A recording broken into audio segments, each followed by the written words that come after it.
atualmente 13 pontos de interdição nessa via expressa conhecidas, que resultam em 13 tipos diferentes de FIC. As mais comuns são as que foram descritas primeiro, que é 1, 2 e 3. Essas são as proteínas que estão deficientes, o gene que é responsável pela síntese dessa proteína, mas esse slide quer mostrar para vocês que as mais frequentes são assunto do pediatra, especificamente. A 1 e a 2, 1, 2 e 3 são mais frequentes em todo mundo.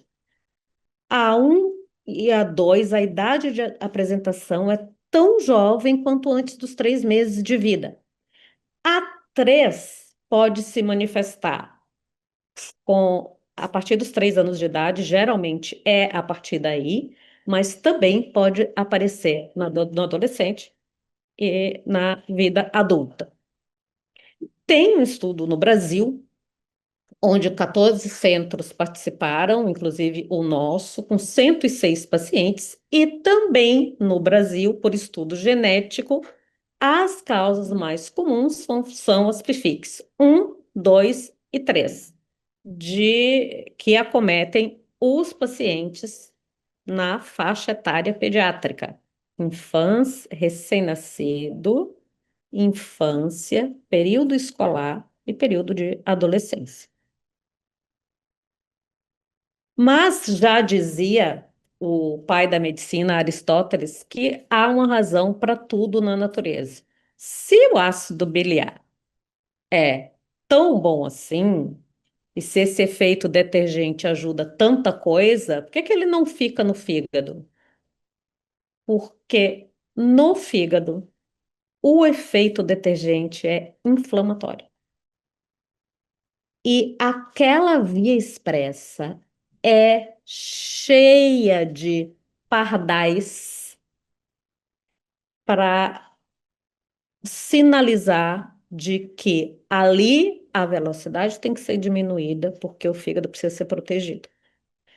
Ali tem que colocar um pouquinho mais de bicarbonato para proteger o fígado desse efeito detergente. Então, o efeito detergente que ajuda muito no intestino, dentro do fígado, ele pode causar inflamação.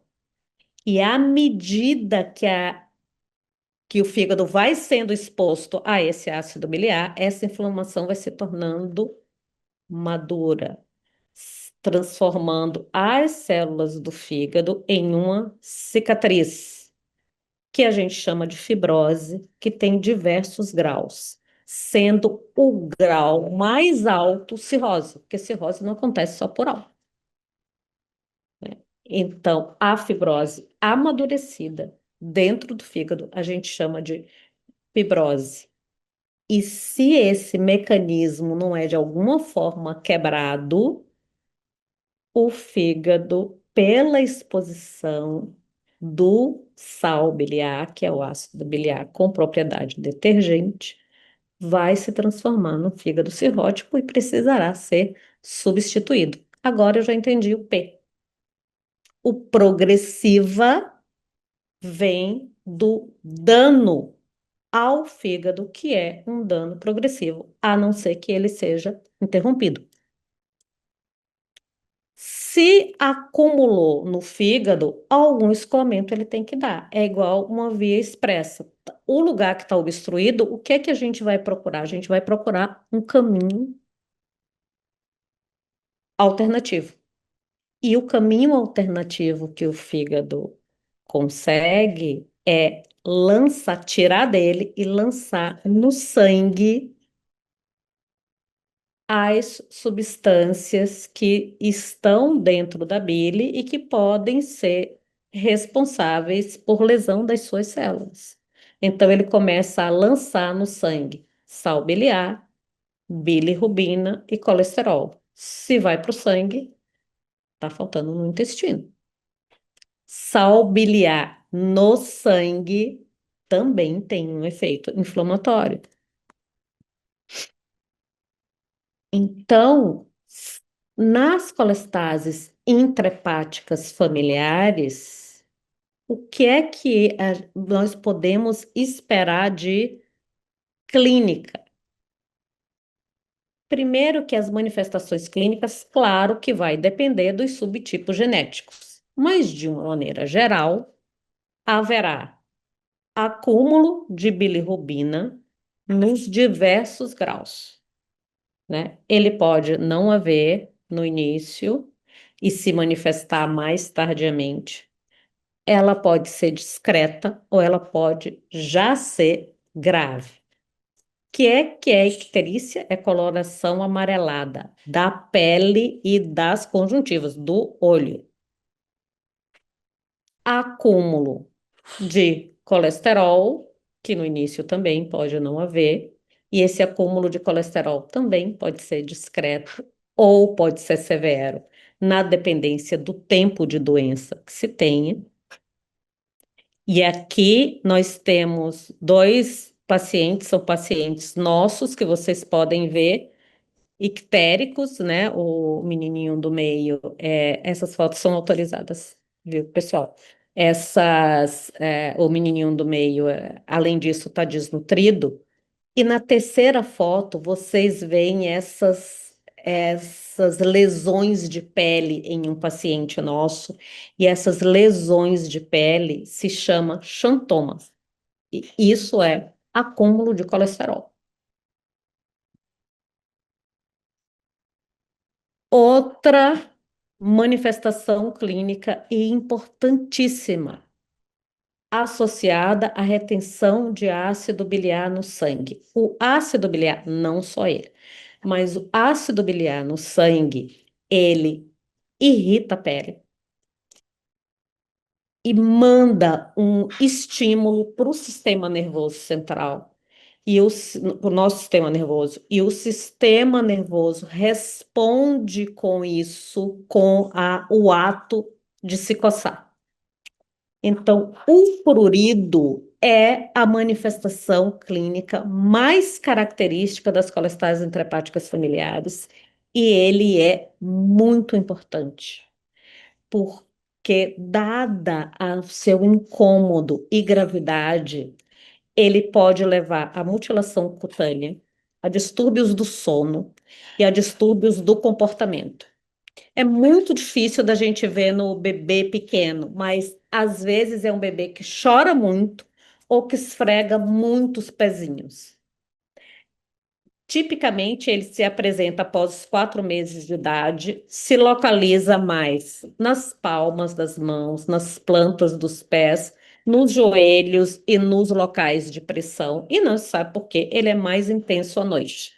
Essa foto aí é de um paciente nosso que feriu a orelha de tanto coçar com a orelha à noite. Essa manifestação é uma manifestação muito característica das colestases intrahepáticas familiares, como também são aquelas decorrentes da falta do efeito detergente do ácido biliar no intestino, causando diarreia, desnutrição e deficiência das vitaminas A, D, E e K. Deficiência de vitamina A associada à lesão de pele, pele muito seca e cegueira noturna.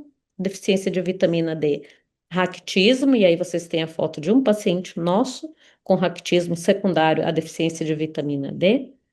Vitamina E, neuropatia periférica, então são pacientes que às vezes têm dores generalizadas. E vitamina K, que é a responsável pela coagulação. Quando a doença está muito adiantada, e isso independe da idade do paciente, depende do grau de impedimento daquela via expressa. Então, alguns pacientes já chegam para nós assim, que são pacientes completamente amarelos, com abdômen grande, desnutrido, são pacientes cirróticos, que para esses pacientes eu só tenho uma solução, que é a substituição do fígado. que é que o seu médico precisará saber quando você chega ou com um familiar ou é você próprio com uma suspeita de uma colestase intrahepática familiar? Além da história clínica e do exame físico, que já diz muito, ele vai buscar evidência laboratorial de colestase, que é elevação de bilirrubina, elevação de duas enzimas que fazem parte daquela via expressa, que é a gama-GT e a fosfatase alcalina, e elevação de ácidos biliares. Curiosamente, nas colestases intrahepáticas familiares, na maioria delas, ao contrário de outras doenças que dão colestase, como, por exemplo, cálculo na vesícula, os níveis de gama-GT dessa enzima que está na via expressa, eles são caracteristicamente normais ou mesmo baixos. E é isso, junto com a presença de prurido, esse é o principal sinal de alerta para o seu médico. Lembrar que criança não é adulto pequeno. Eu digo isso sempre. Adulto pequeno sou eu que tenho 1,5 m. Crianças têm suas peculiaridades e os valores de gama GT na criança é diferente do adulto. E a fosfatase alcalina, que é uma enzima, uma substância muito importante naquela via expressa, ela na criança, ela não é predominantemente do fígado, ela é predominantemente do osso. Então, na criança que está frequentemente em crescimento, ela não serve para caracterizar a colestase. Ácido biliar. Os ácidos biliares, nem todos não é disponível em todos os lugares, infelizmente. Mas ele vai refletir tudo que a gente conversou até agora, né? A eficiência do fígado na captação e na eliminação dessas substâncias. Recomenda-se que para a coleta seja o jejum de 12 horas antes da coleta, evite o uso de álcool e de medicamentos, e a coleta tem que ser na veia, em punção venosa, cuidado para não pegar artéria, num tubo sem anticoagulante. Os valores normais no jejum, até 10, e logo depois das refeições, que a gente chama pós-prandial, até 25. Nas pessoas saudáveis em jejum, os níveis geralmente são baixos ou às vezes indetectáveis. Mas nas colestases familiares, eles habitualmente são acima de 100, para vocês verem como é o reflexo que a gente conversou até agora. Outra coisa que seu médico vai precisar saber: se o seu fígado está inflamado já pela ação desses ácidos biliares ou não. E aí ele vai pedir dois exames: TGO, que hoje em dia é chamada de AST, ou TGP, que também os valores na criança é diferente do adulto. E ele vai procurar saber também se o seu fígado está funcionando. Então, ele vai olhar a produção de albumina, de fatores de coagulação, de glicose e de outros que julgar necessário.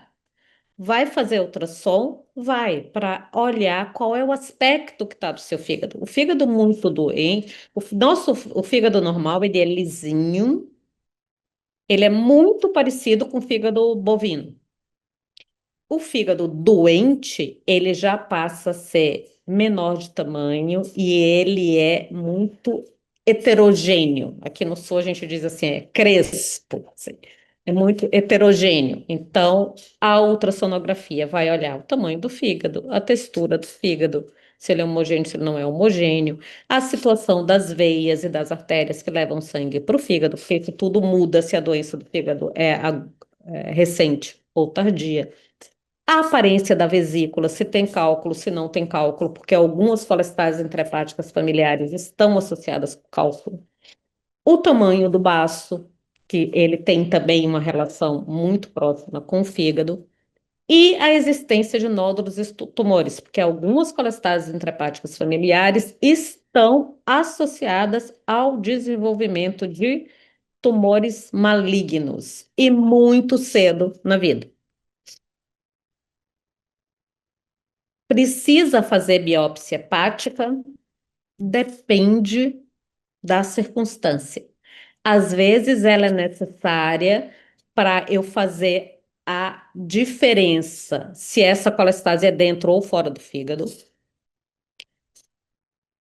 Há alguns marcadores que podem ser utilizados para marcar, que a gente chama de imunoistoquímica, marcar alguns componentes daquela via expressa. E ele serve também, é o método padrão ouro para me dizer se já tem cirrose ou se não tem. Mas, se ela é feita na criança muito pequena, pode dar um resultado falso negativo. E não esquecer que é um procedimento invasivo nas crianças, a necessidade, inclusive, de anestesia geral ou sedação importante. O diagnóstico de PFIC é feito por sequenciamento genético. Ele é o padrão ouro para confirmação diagnóstica. Pode-se fazer análise do painel de genes direcionados. Se eu tenho suspeita de colestase intrahepática familiar e eu sei que no laboratório X tem um painel que tem todos aqueles 13 genes, eu não preciso olhar toda a informação genética do indivíduo. Eu posso fazer um painel de genes direcionados. Se eu não sei o que eu estou procurando, eu posso fazer o exoma completo, que tem uma quantidade grande da informação genética, ou o genoma inteiro do indivíduo. Mas alguns desafios, isso ainda é muito novo na nossa prática. E lembrar que quando eu comecei a estudar colestase intrahepática familiar, não tem muito tempo, só tinham três, depois tinham seis, agora tem 13, e eu não sei se eu estou dizendo que tem 13 e já tem 15, não sei, de repente já tem. Então, a coleta do material, o material que é coletado e enviado ao laboratório para sequenciamento genético, ele deve ser guardado, porque ele pode não identificar uma variante que ainda não foi descrita. Então, às vezes, veio, não é nada, mas tem toda a clínica, tem tudo, então aguarde. E veja, às vezes é uma variante que não foi descrita ainda. E muitas vezes, o que tem no sequenciamento não bate com a clínica. Então, a interpretação dos resultados tem que ser feita clínica e laboratório. Como é que a gente avalia prurido? Há escalas para nos dizer se o prurido é a magnitude do prurido no dia a dia do paciente com PFIC. Então, há dois scores que são bem validados, que eles avaliam praticamente as mesmas coisas: a intensidade, a frequência, a duração do prurido, a qualidade do sono, a disposição durante o dia. E ele geralmente é respondido pelo paciente, se o paciente tem para uma escala acima de 7 anos, para outra escala acima de 9 anos, mas também pelo cuidador. E vocês sabem que a gente fala muito que a qualidade de vida do paciente com prurido é muito baixa, mas também é dos seus pais e dos seus cuidadores. Então, tem um estudo bem interessante mostrando até 30% de pais e ou cuidadores que perdem o emprego porque não dormem direito, porque não tem quem fique com o filho, porque diminuem a atenção pela deprivação do sono. Então, não é a colestase intrahepática familiar, ela não é só familiar porque tem origem genética, é porque a doença, ela interfere muito no funcionamento da família, como toda doença grave, né? Isso aqui é o outro a outra escala, ó, que vê praticamente as mesmas coisas. Então, o que é que o seu médico vai fazer? Então, se tem um paciente estando ictérico ou não estando ictérico, com prurido, que é a coceira, né? Sem explicação, ele vai fazer uma avaliação clínica, avaliação laboratorial, vai aí, a depender da quantidade de ácido biliar no sangue e da gama GT alta ou baixa, ele vai fazer o painel ou o sequenciamento, ou as outras formas de sequenciamento para fazer o diagnóstico. O diagnóstico com teste genético é o padrão ouro para o diagnóstico. O tratamento, até bem pouco tempo atrás, a gente tratava somente as consequências. Por exemplo, você tem um salão de festa e você vai, organiza uma festa. Seu salão de festa só dá 20 pessoas.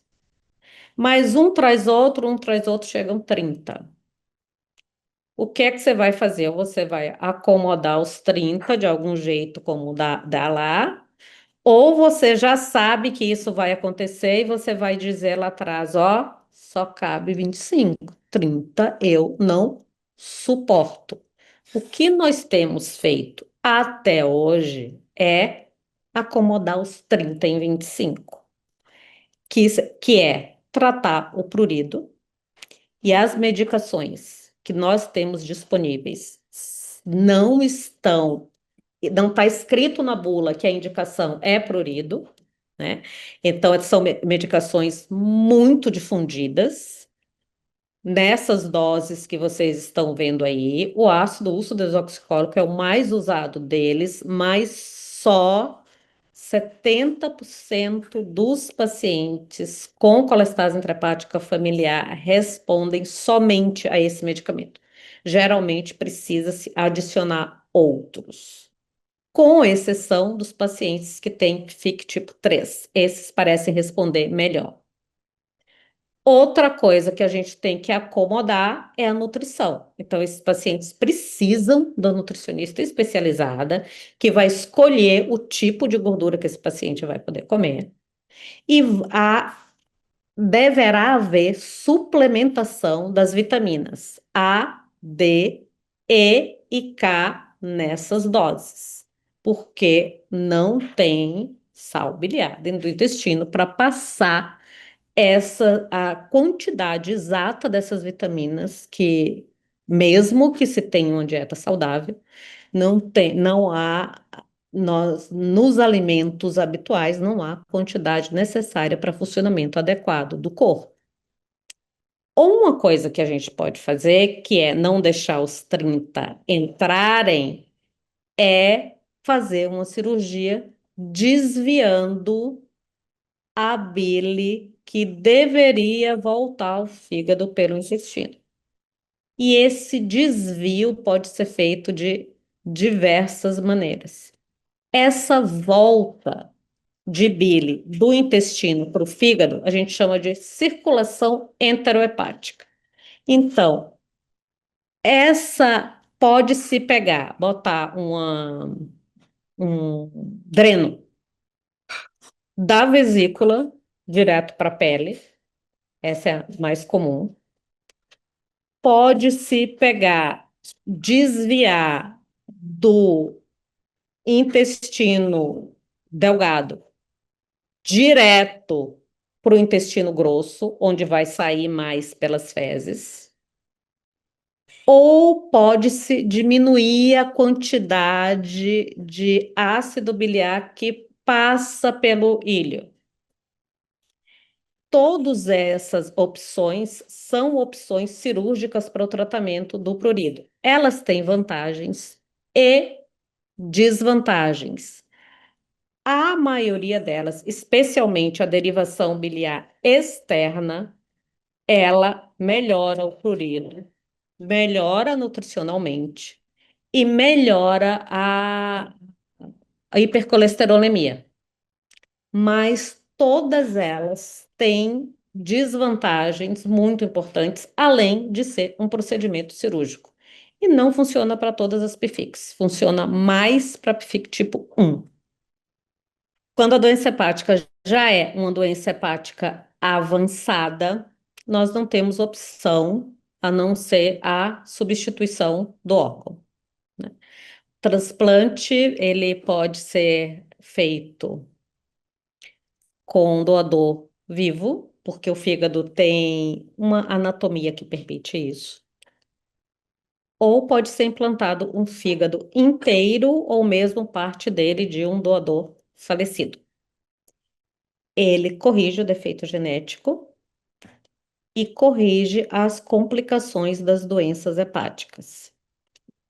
Mas há algumas PFICs com muitas manifestações extra fígado, com as quais o transplante não corrige, especialmente os pacientes com PFIC 1. E naqueles com PFIC 2, a depender da mutação que apresentem, a doença pode voltar. Quem é que a gente indica transplante? Em quem não respondeu ao tratamento médico ou cirúrgico, não transplante. Quem tem um prurido que não responde a nada.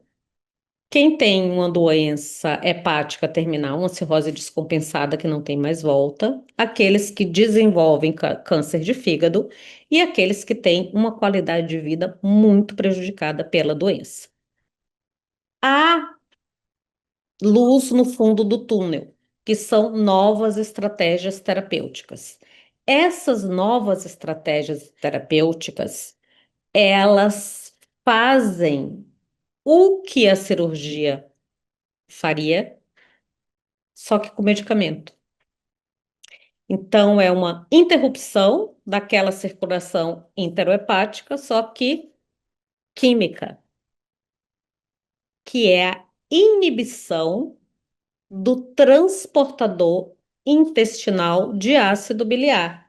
Então, é a sua festa do salão de festa que só cabe 25 com 30 que você diz assim, aqui da portaria não passa menor do que, mais do que 25. Há dois medicamentos liberados pela Anvisa, mas só disponíveis por ordem judicial. Todos dois medicamentos se mostraram em estudos seguros e efetivos. Seguros no que se refere aos efeitos colaterais, com muito poucos efeitos colaterais. O principal deles é a diarreia. E efetivos porque diminuiu a concentração de ácido biliar que retorna ao fígado pela circulação enterohepática, ou seja, quando mediu o ácido biliar no sangue antes e depois do remédio, diminuiu. Aumentou a quantidade de ácido biliar presente nas fezes e diminuiu também o estímulo inflamatório para o fígado e os sintomas de prurido e de colesterol elevado, como o desenvolvimento de xantoma e xantelasma, são aquelas lesões de pele que eu mostrei para vocês. Então, resumidamente, a colestase intrahepática familiar refere-se a um grupo heterogêneo de doenças raras, ultra raras, na verdade, não é a mesma doença. Então, os pais que gostam de trocar muita informação um com o outro têm que saber qual é a colestase intrahepática familiar que o seu filho tem, para que essas comparações não sejam feitas de maneira indevida, criando uma expectativa boa ou expectativa ruim, mas que não se adeque a você ou ao seu familiar acometido. Elas acometem o fígado dentro do fígado, por isso que é intrahepática e são debilitantes, a maioria delas progressivas. Sem o diagnóstico precoce e a instituição de um tratamento efetivo, a colestase intrahepática familiar poderá progredir para a necessidade de transplante, que é doença de fígado terminal. A, a gente tem vários desafios. Não é uma situação fácil. Por quê? Porque se trata de uma doença ultra rara. Então, nós temos a combinação de alguns fatores que não nos ajudam. Há um número reduzido de pacientes acometidos. Não tem diretriz, ou seja, não tem um manual dizendo faça isso, se isso não der certo, o plano A é esse, o plano B é esse, o plano C é esse. Não há diretrizes internacionais prontas já. A doença é uma doença muito rara e todos esses três fatores juntos geram para o médico, para o paciente e para a sua família uma insegurança no diagnóstico e uma insegurança no tratamento. O que se tem recomendado é que o diagnóstico seja feito por teste genético. O tratamento há uma esperança, mas ainda é uma incógnita. E estes pacientes, eles devem, idealmente, serem encaminhados para centros especializados. O que é centro especializado? É um centro que trate de doença de fígado pediátrica, doença de fígado adulto, seja capaz de realizar transplante se necessário e tenha junto um bom time de genética. Isso acredita-se que diminua aquela odisseia que a gente viu ali. Mas, na verdade, o que possibilita a gente chegar nesse quadro final é a, o conjunto de esforços dispendidos por médico, equipe multidisciplinar e familiares. Doenças raras sem uma comunidade familiar forte e atuante, ela continuará dizendo que o caminho para o diagnóstico e o caminho para o tratamento é uma verdadeira odisseia. Então, muito obrigada pela atenção de vocês. É um prazer. Eu estou no Hospital de Clínicas de Porto Alegre à disposição de vocês. E eu estou junto com a doutora Carolina, também na Casa dos Raros, também à disposição de vocês para esclarecimento de dúvidas, um bate-papo, se for necessário. Muito obrigada.